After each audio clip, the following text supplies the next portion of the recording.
She was just returning home when bikers intercepted her. Their taunts quickly turned violent. They beat her and tied her to a tree, leaving her hopeless. But they didn't know one thing. Her husband was Chuck Norris, and his return marked the beginning of the end for the gang. Subscribe so you don't miss any new stories. Write in the comments where you're watching from. The town had once been the kind of place where summer evenings stretched out in quiet comfort, where children played under the golden haze of street lamps and the smell of cut grass drifted down from porches. That was before the rumble of engines became a warning bell, and leather jackets marked the lines of control. Now the streets emptied as soon as the sun slipped low behind the hills, and every family knew which alleys to avoid, which bars belonged to whom, and how quickly to shut the door when headlights swept across their windows at night. The bikers had not conquered the town in a single day. They seeped in like oil through cracks, one fight outside a bar, one unpaid debt, one local boy who decided it was easier to join them than to resist. Over time, their colors and their sneers became the law. They called themselves the Iron Dogs, and their name was painted across gas station walls, etched into wooden fences, and tattooed into the skin of men who believed cruelty was strength. The dogs thrived on intimidation. For them, it was not enough to drink beer until dawn or roar their engines down Main Street. They had to see people flinch. Women became their easiest target. A trip to the grocery store meant enduring whistles and crude remarks. A walk down the sidewalk invited laughter and insults. If anyone complained, the police shrugged and looked away, claiming there was nothing they could do. The sheriff knew better, but he had long ago decided that order was easier to maintain when it bent toward the men with motorcycles. In this landscape of fear lived Jean Norris. She was not flashy, not the kind of woman who drew attention with her clothes or her laughter. She was steady, known for her kindness, the neighbor who would carry groceries for the elderly, and the friend who would sit by a hospital bed without counting the hours. She worked in the small-town clinic, tending to wounds both physical and unseen, and people trusted her. But trust was different from protection.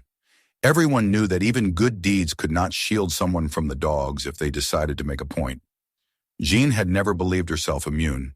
She walked carefully, avoided the bars where the gang gathered, and learned to keep her eyes lowered when their shadows crossed hers.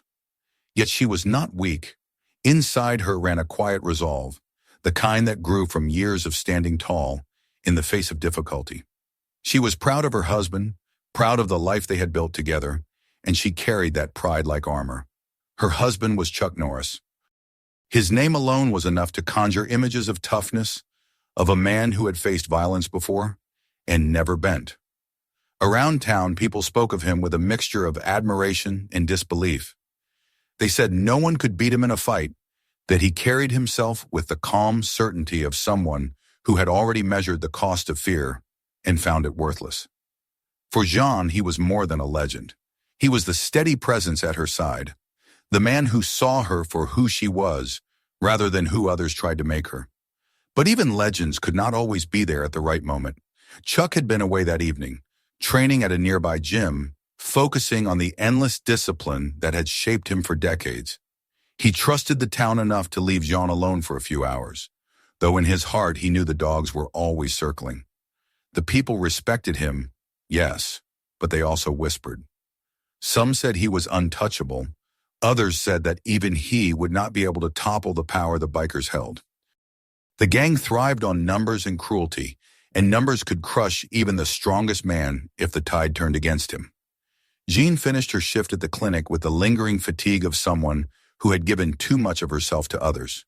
She packed her bag, said goodnight to the night nurse, and stepped out into the evening air. The sky glowed with the last traces of sunset, streaked in deep purples and fading golds. It should have been a peaceful moment, but something in the stillness unsettled her. The streets felt too empty, the silence too thick. She told herself it was only her imagination. "Long day," she murmured, adjusting the strap of her bag. Her neighbor, Mrs. Parker, stood outside locking her shop and shook her head. "Don't drive home alone so late, Jean. They've been out tonight. I can feel it." Jean smiled, though it was thin. "I'll be fine. It's not far." Mrs. Parker's frown deepened. "Not far enough when wolves are hunting." Jean did not answer. She slid into her car, started the engine, and tried to shake off the warning. The road stretched before her, familiar and narrow, leading past the outskirts of town and into the line of trees that framed her neighborhood. She rolled down the window for fresh air. The scent of pine and earth filled the car, but the comfort of it did not last. Somewhere in the distance, faint but unmistakable, came the growl of engines. She gripped the steering wheel a little tighter. The sound rose and fell, carried on the evening wind. A reminder that peace was never more than borrowed time. She drove faster, eager to put distance between herself and whatever shadows trailed her.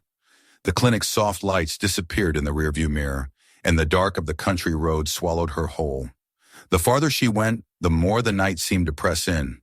The trees leaned close, their branches whispering secrets she could not hear. Every flicker of movement along the roadside made her heart beat harder. Yet she pressed on, telling herself there was no reason for fear, not tonight. Chuck would be home soon. He always kept his promises. Still, deep inside, an unease took root. It was the unease of a town that had surrendered its nights, of women who had learned to quicken their steps, of families who locked their doors before dusk. The iron dogs had turned fear into ritual, and even Jean, strong as she was, could not escape its touch. As the last sliver of twilight vanished, she thought of her husband. Chuck's face rose before her, calm and steady, the eyes that had seen battles and yet always softened when they met hers. She clung to that image, not knowing how soon she would need it. The town slept fitfully behind her, windows shuttered against the night. Somewhere beyond the curve of the road, engines waited, low and hungry. The shadows stretched longer, and the silence felt like a trap. Jean pressed her foot to the accelerator, unaware that the night was about to close in around her, that every warning she had ignored was about to prove true. And far away, in a gym lit by harsh, fluorescent lights, Chuck Norris wiped sweat from his brow and glanced at the clock. He thought of Jean driving home, imagined her smile when he returned. The world outside seemed steady, but in that moment, destiny was already shifting. The iron dogs had chosen their prey, and the town that had bowed in silence was about to witness a reckoning. The road stretched out in front of John like a ribbon of pale gray, the center lines barely visible beneath the shadow of the trees.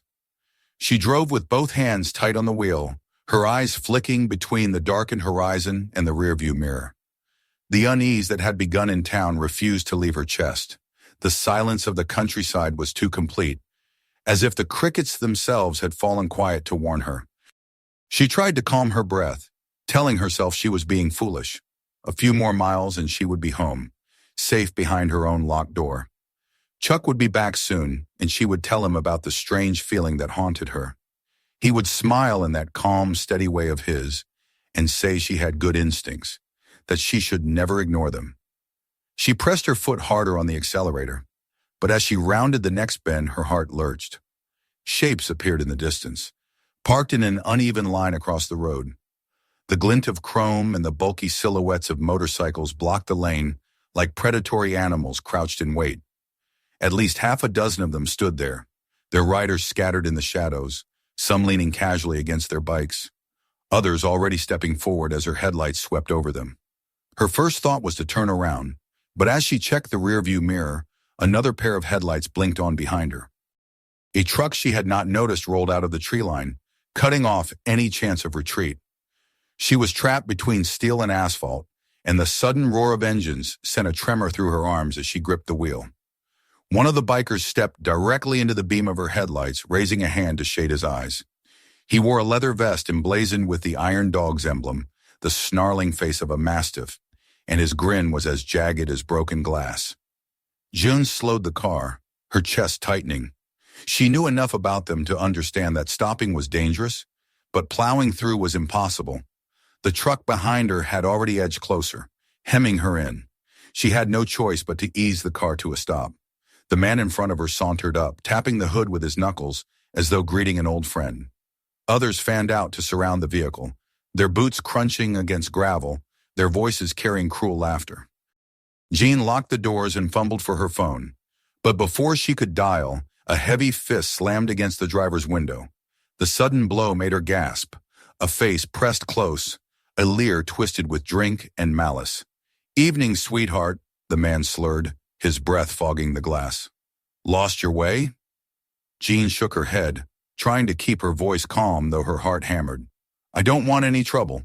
I just want to go home." The words were barely out of her mouth before another biker yanked open the passenger door. She hadn't realized one of them had already slipped the lock. A rough hand snatched her bag, flinging it to the ground outside. Her phone clattered out of reach. "You'll get home," another voice jeered from the darkness, "after we show you some hospitality." Jean unbuckled her seatbelt, desperate to scramble across the seat, but two men wrenched the driver's door wide and dragged her out. Her feet hit the ground hard, scraping against loose stones. She twisted, trying to tear free, but their grip was iron. "Please," she gasped, "let me go." Her plea only fueled their laughter. One of them shoved her forward and she stumbled against the side of her own car. The cold metal pressed into her arms as they pinned her there, one of them rifling through her pockets while the others circled like wolves. She could feel their eyes crawling over her, the weight of their cruelty heavier than their fists. "Look at her," one sneered. "Thinks she's too good to talk to us. We'll see about that." Jean tried to steady her voice, clinging to any shred of control. "I've done nothing to you. Just let me leave." The answer came as a hard fist to her ribs. Pain exploded through her side, stealing her breath. She doubled over, but they hauled her upright again, laughter ringing in her ears. Headlights approached in the distance, and for a heartbeat, hope flared in her chest. Another car slowed as it neared the scene, the driver's silhouette visible against the glow. Jean locked eyes with the woman behind the wheel, silently begging for help. But the woman's gaze darted away, and she pressed down on the accelerator, vanishing into the night without a backward glance. "No one's going to save you," one of the bikers growled, his tobacco-stained teeth glinting as he spat at her feet. "Out here, you're ours." The words chilled her deeper than the evening air. They forced her away from the road, down a narrow path into the trees. Branches scratched against her arms, and stones cut into her shoes as they dragged her deeper into the shadows. She fought, twisting and kicking, but every attempt earned her another blow. Her arms were pinned behind her, her hair yanked when she tried to resist. They stopped at a massive tree, its bark pale and ghostly in the moonlight. With cruel efficiency, they looped coarse rope around her wrists, binding them behind her back and pulling the knots tight until the fibers dug into her skin. Another length went around her torso, pinning her against the trunk so firmly she could barely draw breath. Jean strained against the restraints, her lungs burning, but the rope only bit deeper. The bark scraped her cheek, leaving raw patches as she turned her head. She tasted blood where she had bitten her lip to hold back a cry. "I'm a nurse," she said, desperation giving her words a sharp edge. "I've helped people like you. Families, children. I've cared for them." A hand struck her across the face, the sting blurring her vision. "Shut your mouth," the man hissed. They began to hit her in turns, avoiding her face but punishing her body with fists and boots. She clenched her jaw, refusing to give them the sound of her screams. Pain radiated through her ribs, her arms throbbed, but she held on to the one thought that kept her from breaking. Chuck would come. He always came. Between the blows, her mind flicked to the ring on her finger, the small piece of jewelry her husband had insisted she wear. It was more than a symbol of their bond. It was a lifeline. With her hands bound behind her, she twisted her thumb until she felt the hidden button beneath the band. Pressing it sent a faint vibration against her skin. She prayed it was enough, that the signal would reach him through the thick canopy of trees. One of the bikers grabbed her chin, forcing her head up. His breath reeked of alcohol as he snarled, "This is what happens when women forget their place. Maybe a few days tied out here will remind you." Jean stared back at him through swollen eyes, refusing to look away. Even in her pain, she would not surrender the last of her dignity. She felt blood trickle down her wrist where the rope cut, felt sweat sting in every wound. The afternoon sun was gone, replaced by cold moonlight, but the cruelty remained the same. The leader jerked his head toward the others. "Let's go. Leave her here to think about it." Their laughter echoed through the woods as they walked away, engines roaring to life moments later. The noise faded until only the night remained. Jean sagged against the tree, her body trembling, her chest burning with each shallow breath. The cicadas droned, indifferent to her suffering. She whispered a prayer, words tumbling through cracked lips, a plea to stay conscious, to endure. Every heartbeat was a reminder that she was alive. Every breath a promise that she would see her husband again. The darkness pressed close, but she clung to the faint hope that the signal had reached him, that somewhere out there Chuck Norris was already moving, already hunting.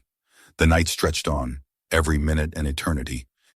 Jean's vision swam, her head heavy with pain, but she kept her focus on survival. The tree that was meant to be her prison became her anchor. If she lived through this, it would not be a symbol of fear, but of her defiance. She would not break, not here, not now. And miles away, in a quiet house lit only by a single lamp, Chuck's phone vibrated with an urgent alert. He froze, his hands still over the gear he had been cleaning, his eyes narrowing as he read the signal. The GPS coordinates glowed on the screen, pinpointing a location deep in the logging roads. His pulse steadied. Without hesitation, he stood, grabbed his bag, and walked out into the night. The game had changed. The Iron Dogs thought they had left a warning, but what they had really done was summon a storm. The screen of the phone glowed pale in the dim kitchen, the numbers flashing in steady pulses. Chuck Norris stared at it for no more than a heartbeat, his eyes narrowing as the coordinates burned into his vision. He did not need to think. His body, his instincts, every hard-learned lesson from years of training told him exactly what this meant. Jean had activated the signal he had insisted she carry. For all the time she had teased him that it was overprotective, unnecessary, that the town was too small and too quiet to justify such caution, this moment justified every ounce of his vigilance. The disassembled pieces of his gear still lay across the table, gleaming in the lamplight. He pushed them aside with a single sweep, rose from his chair, and moved with purpose. His duffel was already packed because it was never unpacked. Within seconds, the strap was over his shoulder, his hand on the door, the screen slamming shut behind him as he strode into the night. The air outside was cool, heavy with the scent of pine and earth, the kind of air that warned of storms even under a clear sky. His truck stood ready in the driveway, the black paint absorbing the moonlight. He threw his bag into the passenger seat, started the engine, and the roar was nothing compared to the storm that had risen inside him. Gravel spat out beneath his tires as he accelerated onto the main road, his mind already calculating the fastest route to the coordinates. There was no panic in him, no wasted motion. Fear had long ago been forged into steel. Every breath he drew was measured, every thought disciplined. He had seen too much in combat zones to allow terror to cloud his judgment. But this was different from war, because the woman bound and bleeding in those woods was his wife, his anchor. The image of Jean Kind, steady, the one person who made all his battles worth surviving, filled him with a fire that no training could teach. The road narrowed as he left the main highway, asphalt giving way to dirt. He slowed only enough to avoid skidding, his eyes scanning the ground as the truck bounced and swayed. Tire tracks etched deep into the soil told him he was on the right path. He stopped briefly, headlights washing over the abandoned pickup with its hood propped open. He climbed out, checked the engine compartment, and found it cold. His jaw tightened. This had not been a breakdown. This had been bait. He crouched, his flashlight sweeping across the gravel. Blood droplets darkened the dust, still fresh enough to glisten faintly under the beam. Drag marks scored the earth, leading into the trees. He exhaled once, slowly, then switched off the light and slipped it into his pocket. From here on, stealth would matter. He moved into the forest like a shadow, every step precise, his weight distributed so no twig cracked beneath his boots. The woods closed around him, a labyrinth of trunks and low branches, but to him it was clear as daylight. Broken twigs, disturbed leaves. The faint trail of blood guided him deeper. His senses sharpened with every step. He could smell the gasoline lingering from the bikes, hear the faint echo of laughter carried by the wind, though it had already moved far away. He followed the signs until he heard something else, softer, fragile against the night chorus. A whisper. At first it sounded like the rustle of leaves. Then it resolved into words, faint and halting, carried by lips parched and trembling. It was prayer, spoken with the desperation of someone clinging to consciousness. His chest tightened and he moved faster, the sound drawing him forward. Then the clearing opened before him, the pale bark of a sycamore catching the moonlight. Against it, bound by ropes that cut deep into her skin, hung Jean. Her head slumped forward, her body trembling with each ragged breath. Bruises marred her skin, her clothes torn and stained. For a moment, all the discipline in him threatened to snap. Rage surged, sharp and blinding, but he forced it down. Rage could wait. She could not. "Jean," he whispered, his voice low but urgent. Her eyes fluttered open, unfocused at first, then widening with recognition. "Chuck!" Her voice was cracked, barely a breath, but it carried more strength than all the blows her tormentors had dealt. He was already at her side, his knife flashing in the dim light as he sawed through the ropes. "I'm here, I've got you," he said, the words more promise than comfort. The fibers gave way, and she sagged forward into his arms. He eased her down against the tree, checking her quickly, his fingers moving with practiced care. Her wrists were raw and bleeding, her ribs bruised but not broken. She tried to push herself upright, her pride refusing to let her collapse, but he steadied her with a hand. "You're safe now," he murmured, though both of them knew it was only for the moment. The growl of engines shattered the fragile stillness. Jean's eyes went wide with fear. "They're coming back," she whispered, her voice trembling. Chuck looked up, his expression hardening into steel. The sound was close, the laughter of men certain of their power returning to collect their prize. He tucked Jean gently into the shadow of the sycamore, his movements calm despite the storm brewing inside him. "Stay here, don't move," he said. His voice carried the kind of authority that left no room for argument. She nodded, though tears burned her eyes.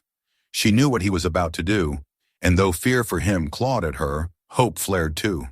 Chuck rose, his silhouette merging with the shadows of the trees. The crunch of boots drew nearer, 3 figures emerging into the clearing with bottles in their hands, laughter spilling into the night. One stopped abruptly, staring at the cut ropes that dangled uselessly from the tree. "What the hell?" he began, but his words died in his throat as Chuck moved. He was a blur, silent and lethal. The first man never saw the strike that caught him low, a sweep of rope across his shins that sent him crashing forward. Chuck's knee met his face with brutal precision, teeth snapping as he fell limp to the ground. The second swung a chain, the metal glinting in the moonlight. Chuck stepped inside the arc, his hand clamping the man's wrist, twisting with such force the biker cried out. Chuck pivoted, using the man's momentum to slam him headfirst into the sycamore trunk. The impact reverberated through the clearing, and the biker crumpled before his body even knew it was unconscious. The third drew a knife, his hands shaking but his eyes burning with drunken bravado. Chuck knocked the blade aside with his forearm, his other hand striking 3 times in rapid succession: throat, solar plexus, knee. The man wheezed, stumbled, and was spun around before he could recover. Zip ties appeared from Chuck's pocket, binding the man's wrists with swift efficiency. The fight had lasted less than half a minute. None of the bikers had landed a single blow. Chuck secured the other 2 with equal precision, ensuring they would not rise again. Then he returned to Jean, crouching beside her. She was trying to sit upright, her body trembling with the effort. He gave her water from his kit, held it steady as she drank, then examined the rope burns more closely. "You'll be all right," he said softly. Her eyes, swollen but still fierce, searched his face.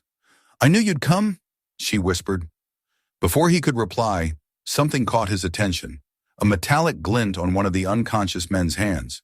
Chuck reached down, pried the object free, and his jaw clenched. It was a ring, heavy and ornate, engraved with the shield of the sheriff's auxiliary program. He slipped it into his pocket, his mind already racing ahead. Jones saw the change in his expression. "What is it?" "Evidence," he answered grimly. "This wasn't just a gang. They've got backing." She swallowed hard, the weight of his words pressing into her. "They wanted to send me a message." Chuck nodded, his gaze fixed on the tree line, his posture tense. "Then we'll send them one back." The night pressed close around them, the sycamore standing tall and silent, as if it too bore witness to the cruelty and the defiance that followed. June leaned against him, drawing strength from the solid weight of his presence. He kept one arm around her, his other hand never far from the knife at his side. He had come when she needed him, but he knew this was only the beginning. The engines had faded, but the storm had not. Somewhere beyond the trees, more were waiting, and the town that had suffered in silence for too long was about to discover what it meant when Chuck Norris carried both proof and purpose. The clearing still echoed with the moans of the bikers Chuck had taken down, the sycamore looming above them like a silent witness to judgment. Jean's breathing had steadied somewhat, though every wince when she moved stabbed at him sharper than any blade. He adjusted the jacket he had draped over her shoulders, his gaze sweeping the perimeter of the woods, senses tuned to every sound. The night was thick with cicadas, the faint rustle of leaves stirred by wind. But beneath that natural chorus lay something else. He could feel it. Danger wasn't gone. It was circling closer. Jane tried to shift, lifting her head as if to rise. "Chuck, you can't fight them all," she whispered, her voice hoarse but stubborn. His hand was gentle but firm as he pressed her back against the trunk for support. "Don't move. You need to conserve your strength. They'll come back, more of them." She coughed, pain rippling through her ribs. "You can't—" "Jean," he cut her off, his tone carrying the quiet authority of someone who had faced impossible odds and walked away. "I've faced worse than this. You just have to trust me." Her lips trembled, but she nodded, and in that nod was the deep understanding between them, the kind of trust that didn't need further words. Chuck brushed a strand of hair from her bruised face, his eyes softer for the briefest second.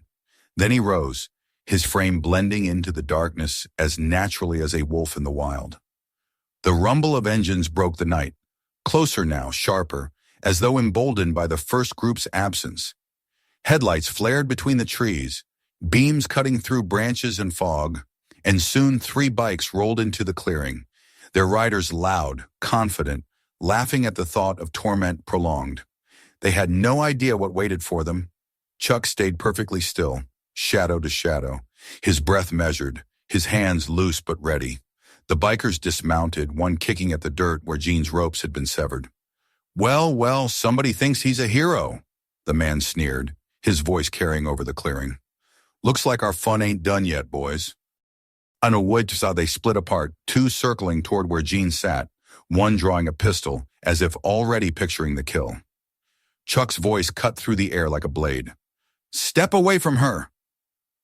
The bikers spun, startled, their bravado faltering for the briefest heartbeat as the figure emerged from the darkness. Chuck walked slowly into the reach of the moonlight, his stance relaxed yet radiating unshakable menace. His presence was heavier than the night itself, and though he carried no firearm in sight, every instinct screamed to them that they were outmatched. One tried to laugh it off, raising his gun. "Old man, you're going to regret—" He never finished the sentence. Chuck moved with a speed that blurred the line between human and lightning. His hand snapped out, striking the wrist with such precision that the gun clattered harmlessly to the ground. Before the biker could react, Chuck's elbow crashed into his jaw, sending him spinning into unconsciousness. The second charged with a chain, roaring curses. Chuck sidestepped, his boot striking out with controlled force, planting into the man's chest and sending him sprawling back against his own bike. The machine toppled with him, pinning him under its weight as he writhed and cursed. The third hesitated, eyes darting between his fallen brothers and the man standing calmly before him. Fear warred with anger. He reached for a knife, flipping it open with a flourish meant to intimidate, but his hands betrayed his nerves. "Go ahead," Chuck said quietly, his voice steady as stone. "Make your choice." The biker lunged. It was clumsy, desperate, and over in a second. Chuck twisted his arm, the knife dropping into his own palm. With practiced ease, he reversed it and drove the blade into the dirt, inches from the man's face as he hit the ground. The biker froze, staring at the knife quivering beside him, and dared not move again. Chuck bound them swiftly, zip ties snapping around wrists and ankles, his movements efficient, calm. Jean watched from the base of the sycamore, her eyes wide, both relief and awe mingling in her expression. "You never lost it," she murmured when he returned to her side. He crouched, his hand brushing her arm softly. I never will. Not when it's for you. She closed her eyes briefly, the warmth of his presence stronger than the pain. But when they opened again, they shone with worry. Chuck, there'll be more. They won't stop. He glanced at the fallen men, then to the distant glow of headlights deeper in the woods. His jaw clenched. Then we won't stop either. For a moment, silence pressed heavy between them, filled only by the groans of the defeated and the hum of engines still echoing faintly in the distance. Then Chuck stood once more, surveying the clearing. The sycamore loomed above them all, the very tree that had been chosen for cruelty and humiliation. Now it bore witness to something else entirely. He guided Jane to a sheltered spot behind its roots, fashioning a crude cushion from his duffel so she could rest, hidden from immediate view. Stay low. No matter what happens, don't come out until I say. She reached for his hand, gripping it weakly but with fierce resolve. Don't let them take this town, Chuck. Don't let them think they've won. He squeezed her hand in return, his eyes never leaving hers. They won't. Not tonight. Not ever. When he turned back into the clearing, his posture was different, more than vigilant now. It was a posture of judgment, of reckoning. The first fight had been survival. The next would be war. The night around them seemed to hold its breath, the woods alive with unseen eyes and shifting shadows. Chuck's gaze swept across the tree line, and in the depths of his calm, there was fire. He had rescued John, but the battle had only just begun. The message these men had sought to carve into the heart of the town would be returned to them with interest, and every one of them would know what it meant to stand against Chuck Norris. The sound of more engines rose again, louder this time, approaching in force.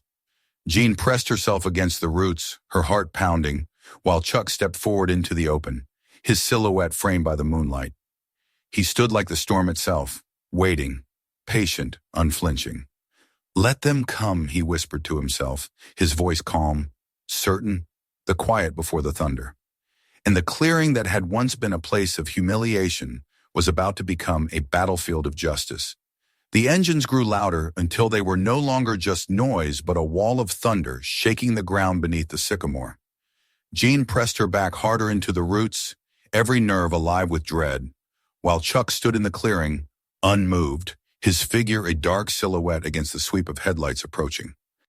He did not pace. He did not fidget. He simply waited, the still center of a storm about to break. The bikes spilled into the clearing in a wide arc. 10, maybe 12 riders, their machines belching smoke and fury as they circled. Tires bit into dirt, throwing up dust and broken grass, the smell of oil and gasoline mixing with sweat and leather. The leader rode at the front, a broad man with a beard gone silver at the edges, his vest marked with the snarling dog emblem that every member wore.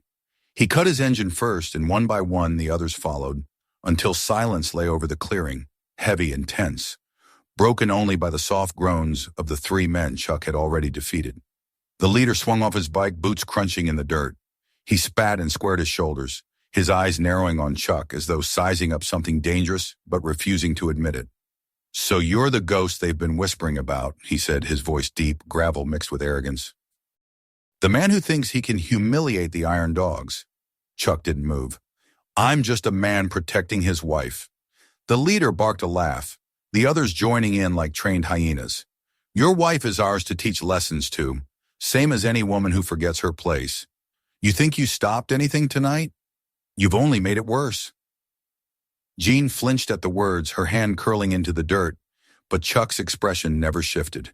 His stillness was more threatening than rage, and though the bikers laughed, more than one shifted uneasily, reminded that 3 of their own lay broken only yards away. You've built your rule on fear, Chuck said calmly, his voice carrying without effort. That ends now. The leader sneered. You think you can take us all? 1 man against 12? Chuck stepped forward into the light, his features revealed, his eyes sharp, steady, unblinking. I don't need numbers. I need justice. The words hung heavy, and for a brief moment silence returned, deep and unnerving. Then, as if a switch had been thrown, the dogs roared and surged forward, their boots pounding the dirt, chains swinging, fists ready to crush. Chuck moved like water, like wind-made flesh. The first man swung a chain. Chuck ducked beneath it, his fist driving into the ribs with precision that stole the biker's breath. Another lunge from behind, but Chuck pivoted, catching the arm and twisting, the crack of a dislocated shoulder lost in the chaos. Jean, watching from the roots, could hardly follow the rhythm of it. He was one against many, yet every movement had purpose, no wasted motion, each strike ending an attack before the next began. They came at him in pairs now, trying to overwhelm, but Chuck fought as though the circle around him were already broken. A kick snapped into a knee, a spinning back fist dropped a man clutching brass knuckles, and when one swung a bat, Chuck caught it, wrenched it free, and used it in a single motion to shatter the man's grip. Dust rose around them, illuminated by headlights, turning the fight into something primal, something out of legend. The leader hung back, watching, fury building with every fallen man. He had not expected resistance like this. He had believed the stories exaggerated. The man before him, another, has been clinging to old myths. But as his men writhed on the ground, groaning, clutching injuries, the truth pressed in cold and undeniable. "Enough!" he roared, drawing a knife from his belt, its blade gleaming with reflected light. He charged, his boots pounding the earth, his fury unrestrained. Chuck turned to meet him, their collision a brutal clash of force and will. The leader slashed wide, but Chuck sidestepped, his hands snapping out to redirect the arm, his elbow striking into the ribs with punishing precision. The leader staggered, snarling, and swung again, wild, desperate. Chuck blocked, countered, and the knife spun from the man's grip into the dirt. In seconds, the legend became fact, the balance of power shifting before every eye present. The leader fell to his knees, clutching his side, his breath ragged. Chuck stood over him, calm as ever, the storm now contained within the stillness of his frame. "Your reign of fear is finished," he said. One of the younger bikers, trembling, shouted from the edge of the circle, "He's one man! Get up, boss!" But his words rang hollow, for no one moved. They had seen enough. Their invincibility had cracked. Their alpha was broken, and the man standing above him had not even broken a sweat. Chuck bent, picked up the knife, and hurled it into the trunk of the sycamore where it quivered, embedded deep. His voice carried with a weight that silenced every sound. "If you ever lay a hand on another woman in this town, if you ever threaten another family, I will come for you. And next time, I won't stop here." The leader's head bowed, shame and defeat written across his bloodied face. The others looked at one another, uncertain. Their bravado turned brittle. Slowly, engines began to start. The whine of machines less a roar of dominance now than a retreat. One by one, they mounted their bikes, circling back into the darkness, dragging their wounded with them, leaving their fallen pride behind. Jean, still trembling, pulled herself to her feet as Chuck returned to her. He wrapped his arm around her gently, supporting her weight, and for the first time that night she allowed herself to lean fully into him. "It's over," she whispered, though her voice was unsure. Chuck looked out into the night where the red taillights vanished through the trees. "No," he said quietly. "It's only over when the town believes it." Her eyes searched his face, reading the calm determination etched there. And she knew then that this was not just about the two of them. It was about everyone who had been silenced, every woman who had been mocked, every man who had felt powerless. Tonight was the spark. Tomorrow would be the fire. The sycamore stood silent, its roots drinking the blood and sweat of the fallen, its branches heavy with the memory of cruelty turned to justice. In its shadow, husband and wife began the slow walk back toward the town, each step carrying the weight of what had been endured and the promise of what was yet to come. The reckoning had begun, and there would be no going back. The night was quiet again after the roar of engines faded into the distance. The clearing lay strewn with broken branches, churned earth, and the groans of the defeated still echoing faintly in the trees. Jean clung to Chuck as they moved slowly away from the sycamore, each step a release from the terror that had bound her for what felt like endless hours. Her body ached from the beating, yet inside there was a strange calm taking hold, as if the sight of her husband standing against the impossible had reminded her of something unbreakable within herself as well. When they reached the edge of the road, Joan stopped, her breath uneven. She turned back, her gaze drawn once more to the tree where she had been left to suffer. "I thought I would die there," she whispered, her voice fragile but steady. "They wanted me to feel worthless, like nothing but a warning for others." Chuck's hand closed more firmly around hers. "They failed," he said. "That tree doesn't belong to them anymore. It belongs to you, to us." They continued toward town, and by the time they reached the first dim porch lights on the outskirts, word had already begun to spread. People stepped cautiously out of their homes, their eyes wide at the sight of Jean bruised and limping, supported by her husband. Whispers moved faster than footsteps, leaping from one doorway to another. The Iron Dogs had been defeated, their leader brought low. Some whispered in disbelief, others in awe, but all felt the tremor of change shaking loose years of fear. Mrs. Carver, who ran the diner, pressed a hand to her mouth when she saw Jean. She hurried down the steps, her apron still on, and reached for her arm. "My God, child, what did they do to you?" Jean drew in a long breath, forcing herself to stand a little straighter. "They tried to break me," she said, her eyes glinting faintly in the lamplight. But Chuck was there. The older woman's eyes flicked to Chuck, and for a moment she looked as though she might bow her head, though she stopped herself. Instead, she nodded with a solemn respect. "We've lived under them too long. If they've finally been put in their place, maybe we can breathe again." Others gathered, their voices mixing into a low hum of relief and hesitation. A young man from the gas station, who had once been beaten for refusing to give the bikers free fuel, asked carefully, "Are they gone?" "They'll think twice before coming back," Chuck replied. His tone carried no boast, no need to embellish. The simple certainty of his words was enough to still the doubts of many who listened. Jean could feel the town shifting, the weight that had hung over it for so long beginning to lift. People spoke more openly as the night stretched on. Neighbors who had once stayed locked behind doors now gathering in small groups, murmuring plans of reclaiming what had been theirs. Chuck guided Jean gently toward the clinic, where the town doctor insisted on looking over her injuries. She allowed it, though her thoughts were already elsewhere. When morning came, the sun rose bright and golden, burning away the shadows of the night before. Jean awoke to the sound of voices outside. Through the window she saw townsfolk gathering, some armed with nothing but tools and determination, others carrying food and water, all drawn by the need to stand together at last. The Iron Dogs had ruled with fear, but fear no longer bound them. Chuck helped Jean outside, and together they walked down the main street. Conversations hushed as people turned, watching them. A little girl broke from the crowd, her hair in messy braids, and ran up to Jean, thrusting a small wildflower into her hand.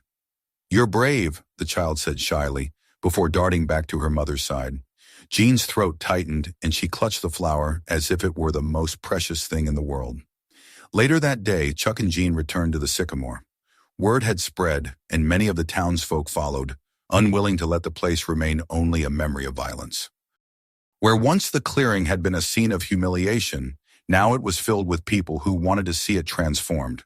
They stood in a wide circle as Chuck and Jean approached the tree, its bark scarred, the knife still embedded where Chuck had thrown it. Jean stepped forward, her legs trembling but her heart steady. She touched the rough trunk where the ropes had dug into her skin, feeling the grooves, the evidence of cruelty. For a long moment she said nothing, then she turned to the crowd. "They wanted this to be a place of shame," she said, her voice carrying in the silence. "But it won't be. It will stand as proof that fear doesn't last forever, that no one can take away our dignity unless we let them." Murmurs of agreement rose, some clapping hands against each other softly. Chuck walked to the knife and pulled it free, holding it up for all to see. He let the blade fall into the dirt, bearing it point first at the roots. "This ends here," he declared. "Let this tree be remembered not for what they did, but for how we stood against them." The people nodded, their faces lit with something that had been missing for years. Hope. Some began bringing stones and laying them at the base of the sycamore, an impromptu marker of the night's turning point. Others tied ribbons to its branches, bright colors fluttering in the breeze where once only darkness had lingered. As the sun sank low, Jean leaned against Chuck, her body weary but her spirit strong. "Do you think they'll come back?" she asked quietly. "They might," he admitted. "Men like that don't let go easily. But now they know this town isn't afraid anymore, and fear was always their only weapon." Jean rested her head against his shoulder, watching the townsfolk work together, laughing, talking, reclaiming what had been stolen from them. The sycamore stood tall against the evening sky, transformed from a place of cruelty into a symbol of unity and resilience. When they finally turned to go, hand in hand, the town followed, their footsteps lighter, their voices stronger. The darkness had not vanished, but it no longer owned them. And as long as they stood together, as long as they remembered that night, it never would again. The story of the sycamore would be told for years, not as the place where Jean had been broken, but as the place where she and her husband had turned humiliation into strength, where a town had found its courage again. And in every retelling, one truth would remain: that sometimes justice needs no army, only the will of those who refuse to bow. If you enjoyed this story, make sure to hit subscribe so you don't miss what's coming next. Check out the other shocking stories waiting for you on this channel. You won't believe what happens in them. And don't forget to share this video with your friends. Let them see the twist for themselves.